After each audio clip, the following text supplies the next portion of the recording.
यहाँ बैठे सभी गणमान्य अतिथि लोग, मोतीझील बचाव समिति के सभी सदस्यगण का मैं मोतिहारी मेयर स्वागत करती हूँ, अभिनंदन करती हूँ। और मैं सबसे पहले अंसारुल भाईजान का शुक्रिया अदा करना चाहूंगी कि पहली बार मुझे इसमें सम्मिलित होने का अवसर प्राप्त हुआ है, अपनी बात रखने का अवसर प्राप्त हुआ है। मैं भी यहाँ की बेटी हूँ, मोतीझील और इसी भवानीपुर जिलात में मेरा घर है, मायका है। मैं बचपन से ही इसको देखते आ रही हूँ। एक टाइम था कि मेरे मोहल्ले के सारे लोग इसमें स्विमिंग के लिए जाते थे। जब बाढ़ का पानी आता था, रास्ता अवरुद्ध नहीं था, तो लोग स्विमिंग के लिए जाते थे। हम लोग इसमें मछलियां पकड़ने जाते थे। और स्कूल में जब सभी ऐसे लिखते थे तो अपने शहर पे जब भी मोतिहारी के बारे में मैं लिखती थी तो उसमें एक छोटा सा जिक्र मोतीझील का भी होता था। ये चीज आगे कब तक कायम रहे, हमारी युवा पीढ़ी, हमारी जो नेक्स्ट जनरेशन है, आगे की जो जनरेशन, आने वाली जनरेशन है, वो भी इस चीज को इंक्लूड करे, इसके लिए क्या हम लोग करें, ये सोचनीय है। मैं बहुत खुद को भाग्यशाली मानती हूँ कि मुझे मोतीझील के लिए कुछ करने का अवसर प्राप्त हुआ है और इसके तहत हम लोग कुछ काम भी कर रहे हैं। जैसा कि अभी आप लोग देख पा रहे होंगे कि जो वो पुल है, वहाँ निगम के द्वारा पेवर ब्लॉक लगाने का काम किया जा रहा है। वहाँ स्टील की पाइपिंग होनी है। ये लाइट के बारे में चंद्रा साहब जी ने कहा, तो ये बीच में बनवाया गया था, लेकिन कुछ टेक्निकल प्रॉब्लम की वजह से वो फिर बंद हो गई है। जल्द ही आप लोग को दिखेगी।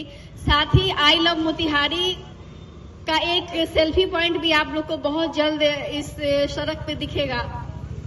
मैं हमेशा प्रयासरत हूँ क्योंकि ये मेरा शहर है, ये मेरी झील है और मुझे लगता है एक दूसरे पे दोषारोपण छोड़कर अगर हम एक साथ मिलकर हम होकर काम करें तो बेहतर कर पाएंगे।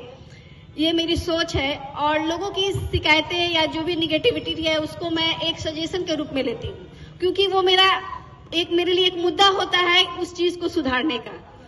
तो मैं लाइटिंग को भी अभी लेती हूँ और जल्द ही आप लोग को ये उम्मीद दिलाती हूँ कि आप लोग को देखने के लिए जल्दी मिलेगा। और ये जो मरीन ड्राइव बन रहा है, इसके कुछ निगेटिव भी पॉइंट्स हो सकते हैं, लेकिन पॉजिटिव पॉइंट ये है कि जो डायरेक्ट लोगों के घर का पानी, गंदा पानी जो इसमें जा रहा था, मरीन ड्राइव के किनारे जो नाले हैं उसमें अब वो जा रहा है।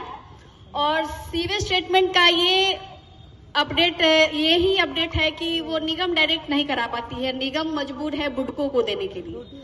उसकी प्रशासनिक स्वीकृति हो चुकी है और पटना मुख्यालय से उसकी निविदा नहीं हो पा रही है। इसी वजह से सीवेज ट्रीटमेंट प्लांट का काम अभी नहीं हो पा रहा है। तो मैं समिति से ये गुजारिश करना चाहूंगी कि आप इस मुद्दे को उठाएं, जिससे हम लोग भी उस कदम में मैं भी हमेशा आपके साथ रहूंगी। जहां जरूरत पड़ेगी, जहां जाने की जरूरत पड़ेगी, जहां लिखने की जरूरत पड़ेगी, जहां करने की जरूरत पड़ेगी, मैं हमेशा मोतीझील बचाओ अभियान समिति के साथ हूं।